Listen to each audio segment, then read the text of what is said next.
kafo la le ko beba nan le kafo ne barakti beba yande la sigal te fet ling beba tobra le pofo yel fo zaka beba ide feton wat na ba mi yilo yel fo karma beba de feton wate yel fo tuma beba de feton wate yel fo vima ama de feton wate yel yambuda beba de feton wate. Alléluia. Amen. Pour dire, la défaite a changé de camp. Il a dit qu'il a couru et s'est avancé de la ville. David également a couru vers lui. C'est à ce niveau-là que je voudrais que vous compreniez. Il n'a pas reculé. Il a dit qu'il s'est avancé. David également s'est avancé. Donc David n'a pas reculé. Il n'est pas comme toi qui as manqué ton fiancé, qui a abandonné Jésus. Tu rates le concours et tu t'énerves complètement. À cause de futilité seulement. Non. Même les montagnes font comme ça. David, la peur. Yes, go. La panique. Je voudrais ce soir déclarer dans la vie de chaque personne, la personne qui ignorait que la personne le sache.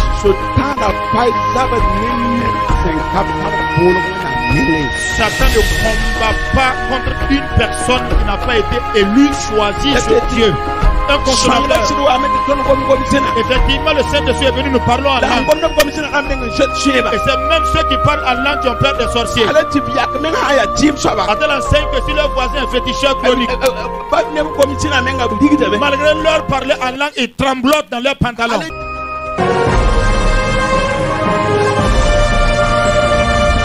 Alléluia. Alléluia.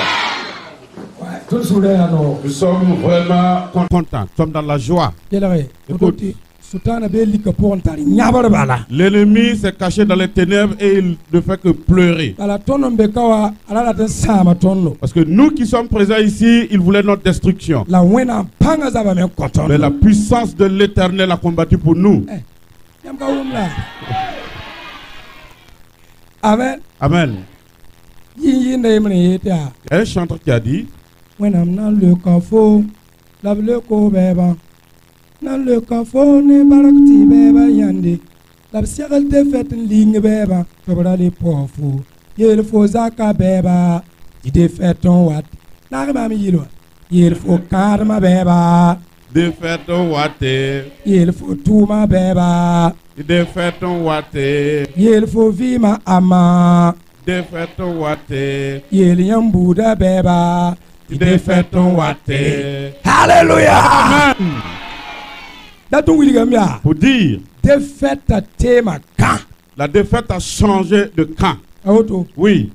Ce n'est plus chez nous la défaite. La défaite a changé de camp. Au nom de Jésus. Donc nous vous disons à tous la bienvenue dans la maison de l'Éternel. Et disons la bienvenue à tous les serviteurs ici présents. Au nom de Jésus. Gloire à Dieu. Sincèrement, c'est avec un cœur joyeux que je vous dis merci.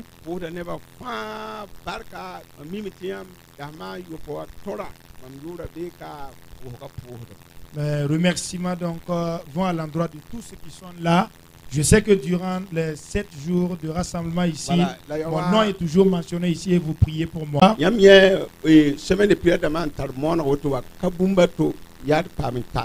voyez, le but de l'organisation de ces différentes semaines de prière, ce n'est pas pour autre chose, sinon seulement que d'arriver au paradis de Dieu. Et que le Seigneur nous donne également d'être unis. Ici à Ouagadougou, c'est un impératif pour nous d'être unis. Je n'aime pas ces pasteurs qui organisent la division. On risque de retirer nos disciples, on risque de retirer nos fidèles. Et c'est pour même que certains des disciples ne se sont même pas convertis au pied de ce pasteur en question. C'est une panique et c'est une peur qui remplit leur ventre. Je vous ai dit, moi je suis un évangéliste. Très sincèrement, mon appel est beaucoup axé sur l'évangélisation. Récupérer les filets d'une autre assemblée n'est pas mon affaire.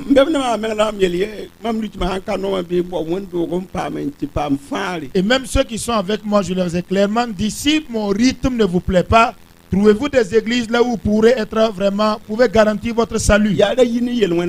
Ne sortez pas par la porte du péché, c'est tout. Sinon,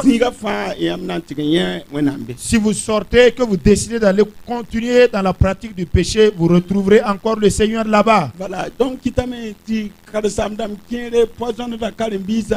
Et ce qui fait que certains pasteurs empoisonnent les disciples en disant que de tels autres travaillent avec les fétiches ou encore c'est les sorciers. Il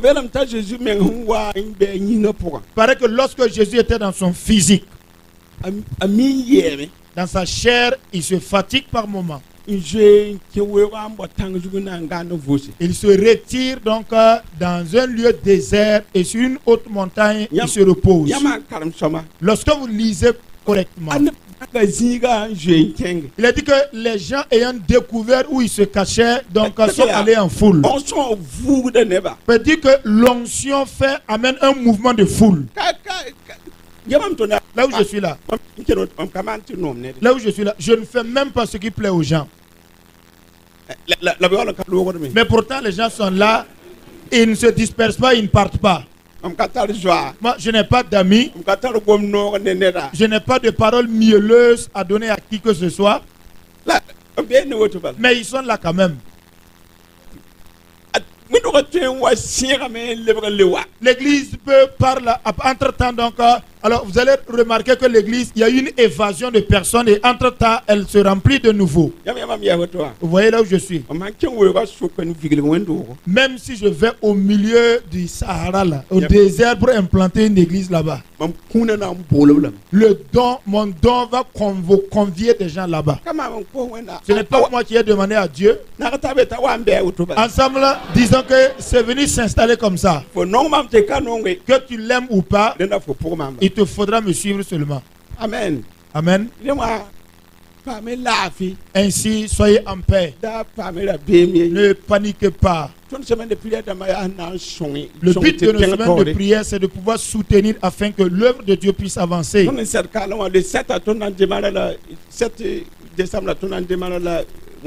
comprenez que si ici, nous sommes en train de tirer les rideaux sur ce rassemblement d'une semaine, le 7 décembre, nous allons en commencer également une autre à l'église mère. Gloire à Dieu. Donc ce soir, je suis venu proclore par l'aide de Dieu. Ça ne sera pas long. Mais il se pourrait également que ça soit long. Préparez-vous donc sur les deux pas parce que j'agis par le Saint-Esprit. Ce matin, c'est à 13h que nous avons quitté l'église. Personne ne se levait quand même. Parce que l'onction du Saint-Esprit a maintenu chacun sur sa place. Étant assis aussi. Ils ne savent même pas que nous étions à 1 heure. Ensemble, disons que ce n'est pas du hasard. Que le Seigneur vous accorde la puissance. Et que le Seigneur vous bénisse tout le temps. Au nom de Jésus.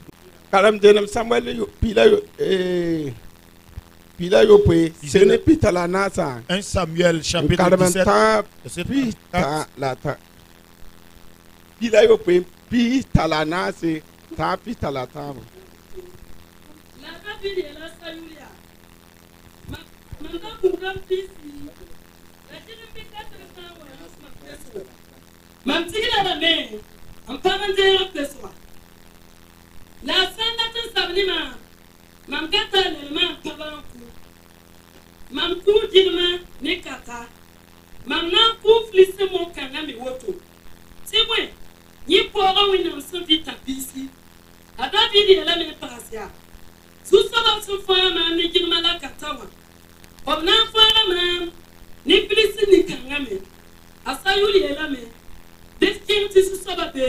Voilà. Amen.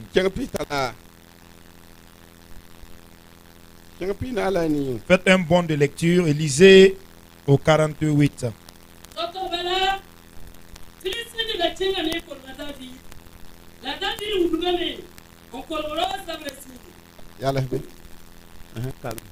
Il a dit, David dit à Saül, ton serviteur faisait paître les brebis de son père, et quand un lion ou un ours venait pour enlever une du troupeau, je courais après lui, je le frappais et j'arrachais la brebis de sa gueule.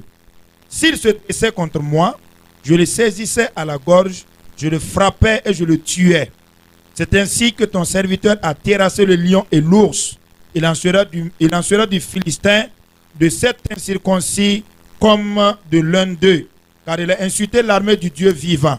David dit encore, l'Éternel qui m'a délivré de la griffe du lion et de la patte de l'ours me délivrera aussi de la main de ce Philistin. Et Saül dit à David, va et que l'Éternel soit avec toi. Le 48. Aussitôt que le Philistin se mit en mouvement pour marcher au devant de David, David courut sur le champ de bataille à la rencontre du Philistin. Éphésiens 6:10.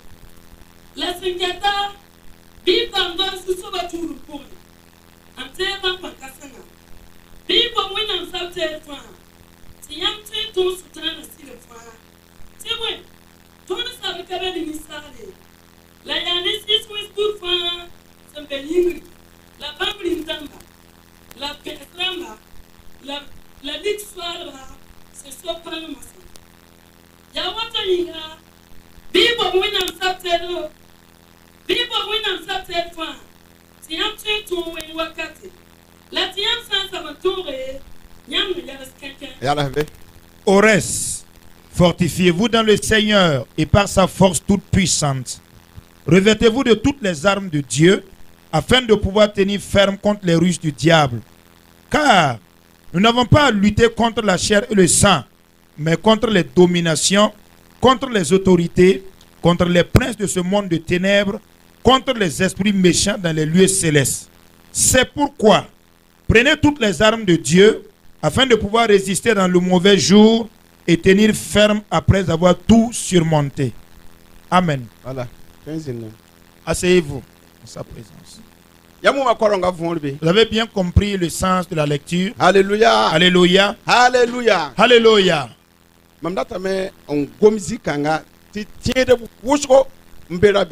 Je voudrais alors sur la base de ce texte-là parler en disant que plusieurs chrétiens vivent dans la peur, dans l'anxiété. Alléluia. Alléluia.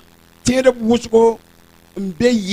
y a plusieurs chrétiens qui vivent anxieux par rapport à leur vie. Et c'est comme si leur Dieu n'était pas puissant. Le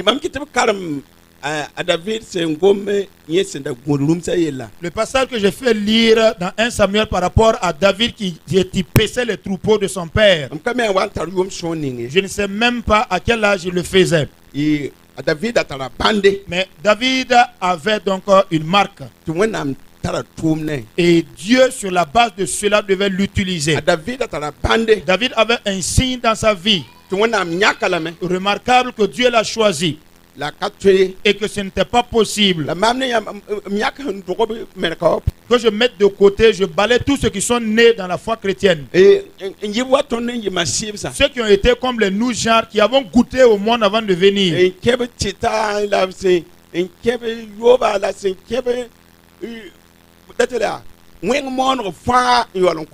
Qui ont touché donc à toute forme de mal avant de se convertir, le fétichisme, la pratique de toute forme de mal avant de se convertir.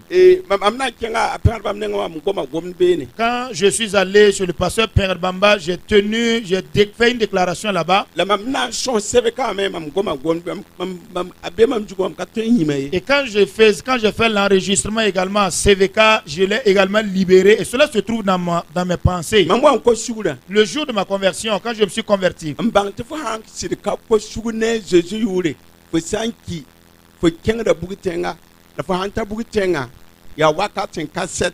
et que j'ai compris que si tu ne te convertis pas, une personne qui ne se convertit pas au Seigneur après sa mort, il descend en enfer, et que dans l'enfer, donc c'est pour le temps de l'éternité. tinisal yinga wona kwela yum kwabra la pisiteka la yinga tileta kiwa la hawa ke sira vime sira hankin arzana ya wakatin kasete a hankin butenga kaletar solution yi ya wakatin kasete man pousa wona mbarka. Quand j'ai également donc compris que sur du point de vue physique, Dieu a plafonné la vie de l'être humain à 120 ans et qu'à l'expiration de ces 120 ans, lorsque cet homme est appelé à mourir, qu'il meurt, soit qu'il est affecté au paradis, c'est pour le temps de l'éternité, ou alors en enfer, c'est pour le temps de l'éternité. J'ai rendu grâce à Dieu.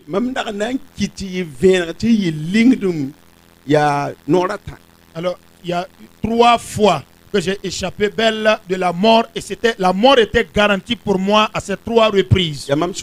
C'était lors de ma formation militaire, quand j'étais militaire. Je vous l'ai expliqué à tout moment. Nous avions monté la garde en ce jour-là. Vous savez, s'il y a un homme de tenue ici, il sait qu'il y a une arme qu'on appelait le PMC. Mais ce n'est pas le PMC des Chinois. PMCMB nkele ya kwikili goto ya kwera ya mankenge boko ya mankenge GTC et polira mazara la kwikili goto. Si vous allez devant le palais de la justice, vous allez voir les policiers qui emportent devant eux. C'est une arme à taille assez moyenne et les policiers emportent. C'est une arme bête. Parce que sa sécurité n'est pas vraiment garantissante. C'est-à-dire un peu de choc seulement, l'arme va détonner. Donc nous étions descendus de la garde. J'avais mon fusil comme ça. Et j'étais à côté. Et entre-temps, j'ai vu mobile.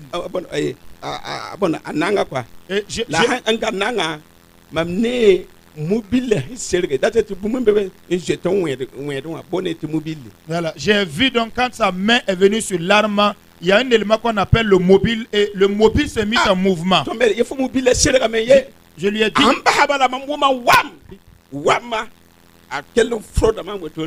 Et donc je lui ai dit, donc ton mobile n'est plus en place. Et donc quand il a enlevé sa main, en même temps j'ai entendu un détonnement et la balle est passée juste à frôler ma poitrine.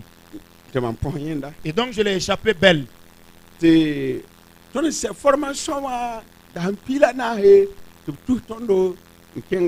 14 jours après notre formation, après la fin de la formation, on nous a amenés au front. C'était à l'occasion de la guerre de Noël. On a commencé donc à tirer depuis 8 h du matin jusqu'au soir à 15 h. Et j'ai également échappé belle. Quand nous sommes revenus à Bobo,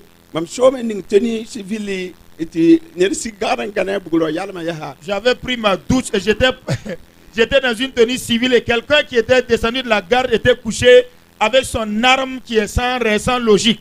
Et donc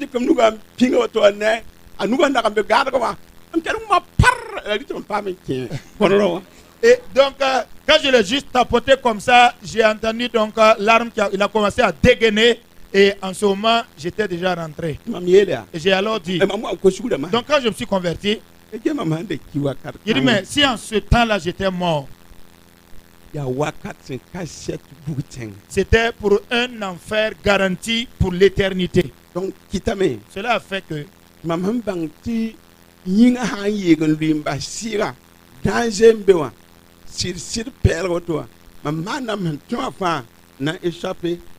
quand j'ai compris que si cette enveloppe du corps se détachait et libère l'esprit, et c'est pour l'éternité, je fais de mon mieux dans le but de ne pas rater donc ce rendez-vous auprès de Dieu. C'est dire quoi? Dans le passage par rapport à David, quand nous avons lu, puisqu'il y avait l'appel de Dieu réel dans la vie de David, les ours n'ont pas pu le détruire.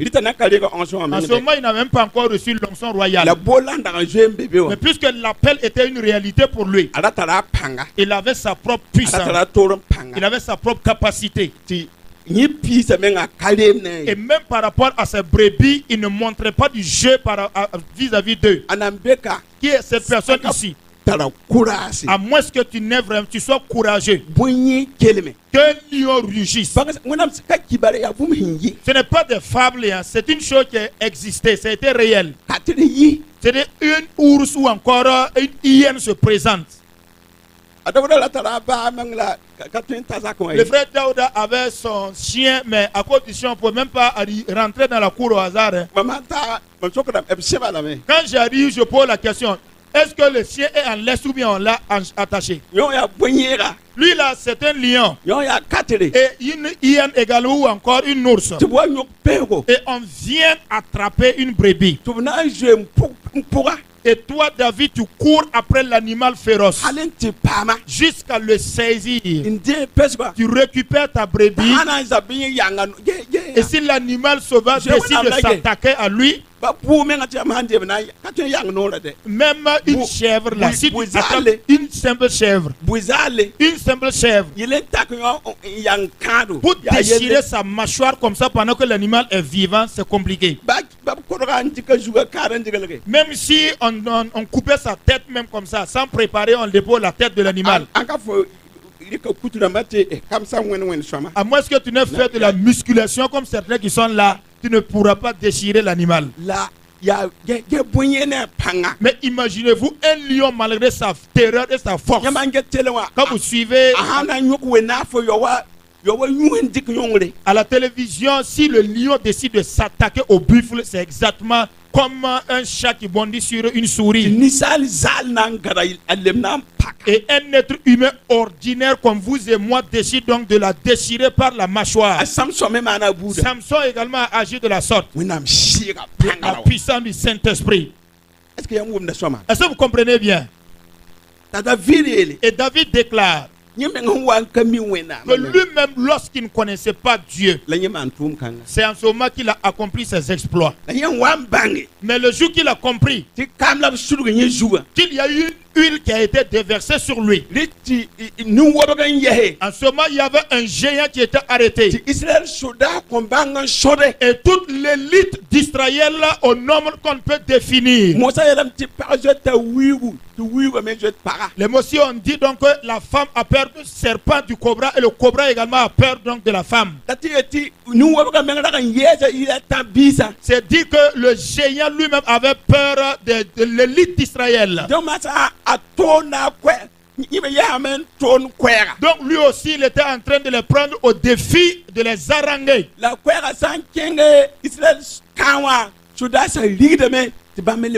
Et à chaque fois que sa voix parvenait au camp de l'élite d'Israël, ils tremblaient et leurs genoux se cognèrent même et ils reculèrent. La Bible a déclaré qu'il a pris Israël en défi pendant 40 jours. Et un garçonnet, à la taille de ce garçon-là, arrive sur l'air de la bataille. Il pose la question de savoir pourquoi êtes-vous arrêté pendant que cet incirconcis-là méprise l'élite d'Israël. Si vous lisez très bien, il a dit que son grand frère l'a réprimé. On lui a dit que je connais ton orgueil. Je sais que tu es un orgueilleux fini toi. Et d'ailleurs même qui t'a demandé de venir ici. Et David pose la question, ne puis-je pas poser la question quand même?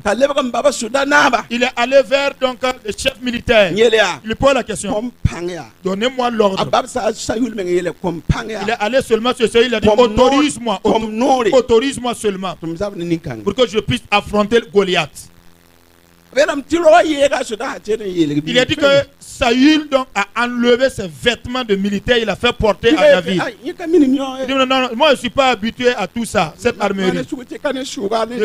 Ce n'est ni par la lance ni par le javelot. Je sais que celui qui est à moi est plus puissant que celui qui avait Goliath. De grâce seulement roi Saül. Mais il faut ramasser toute ton armure là.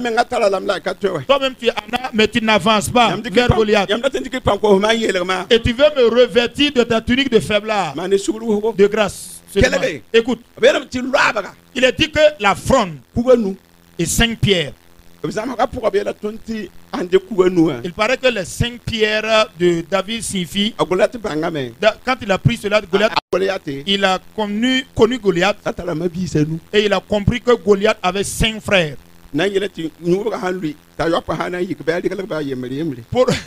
Pour que si le premier qui a Goliath, il tombait, et que ses petits frères voulaient se lever, qu'il puisse les abattre one by one. Il est donc allé se chercher 5 pierres. Parce que le monsieur Goliath avait 5 frères. Mais tu ne peux abattre, tu ne peux tuer le frère, le grand frère de quelqu'un, et ses petits frères vont te laisser. Il a dit, tu viens contre moi avec une lance, un javelot, pour venir me combattre. Mais moi je m'avance contre toi au nom de l'Éternel des armées. Je suis donc cet élite je suis du milieu donc de cette élite d'Israël que tu insultes. Comprends que je vais t'abattre aujourd'hui et je décapiterai ta tête.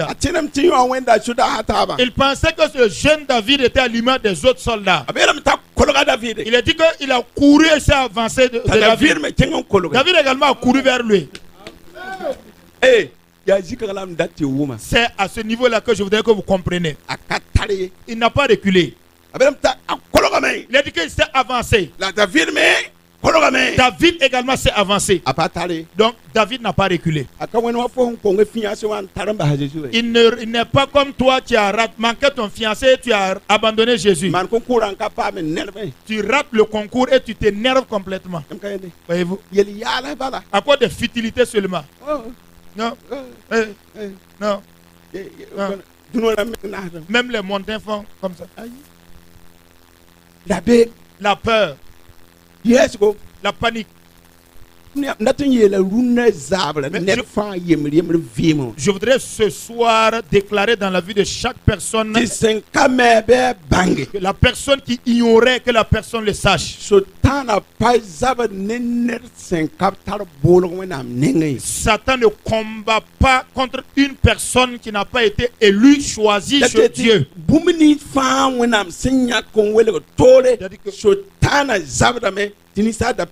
Satan fait donc de sa cible toutes ces personnes que Dieu a sélectionnées et mises à part afin que la volonté de Dieu ne s'accomplisse dans la vie de ce dernier.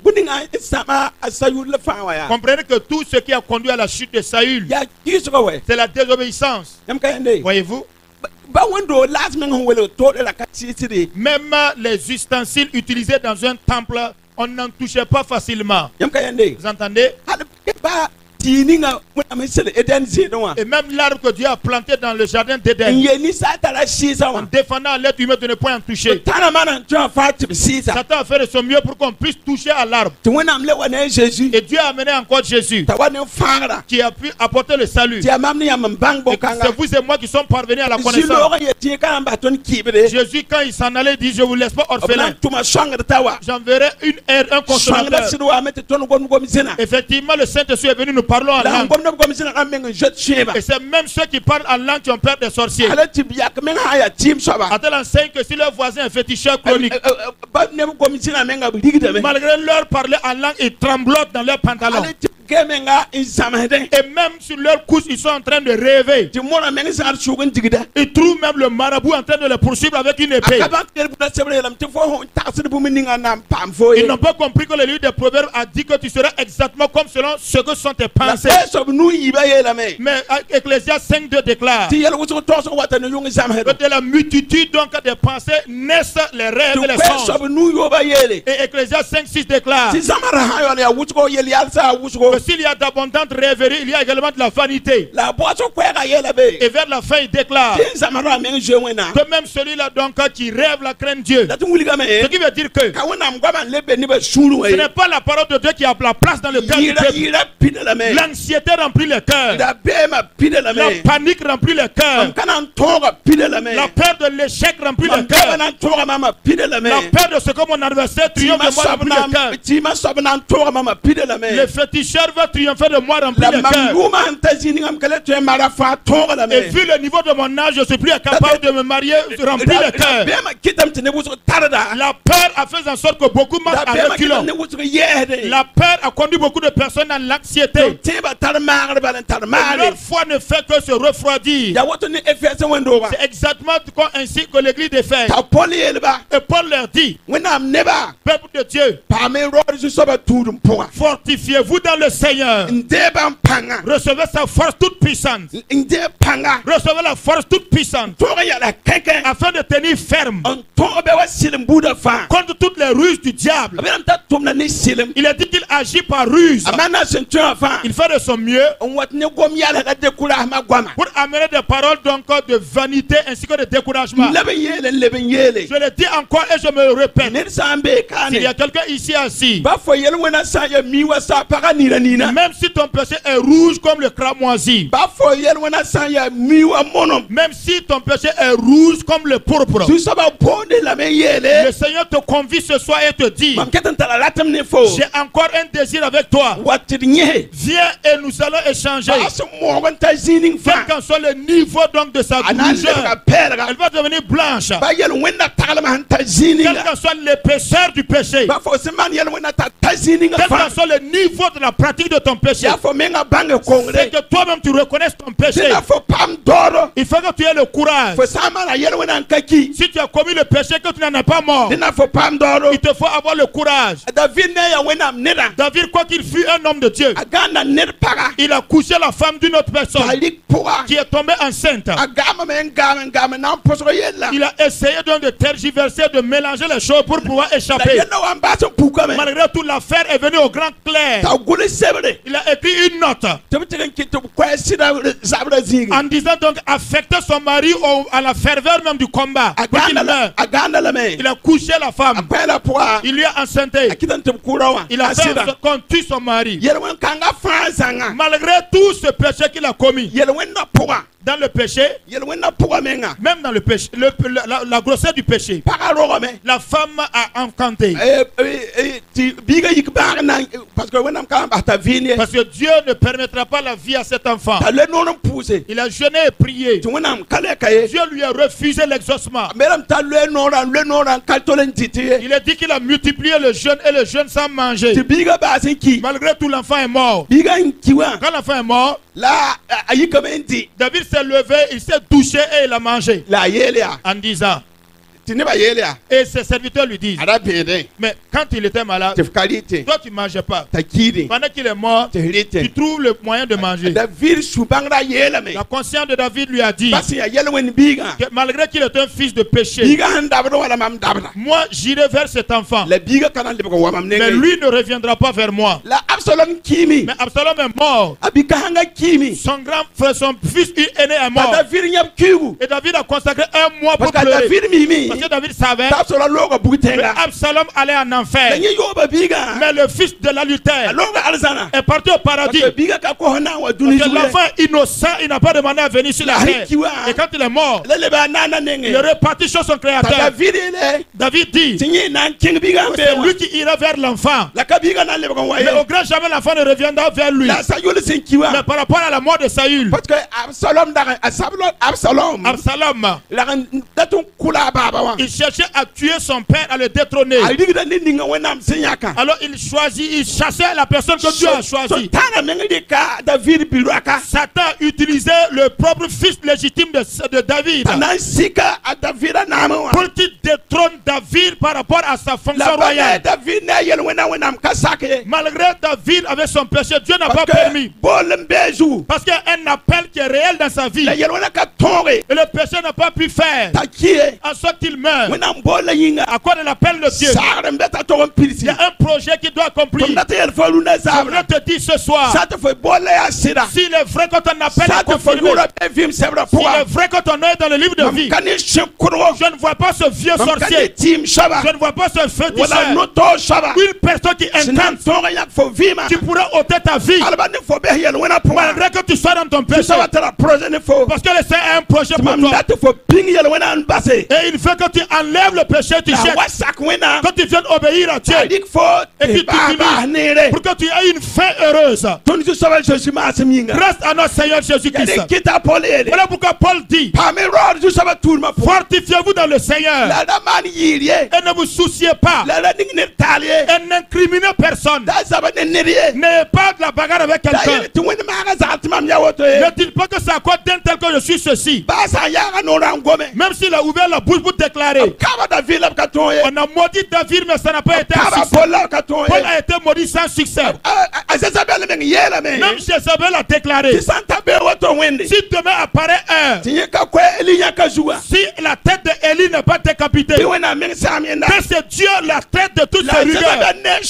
Mais malgré sa sorcellerie, Jézabel, malgré sa force,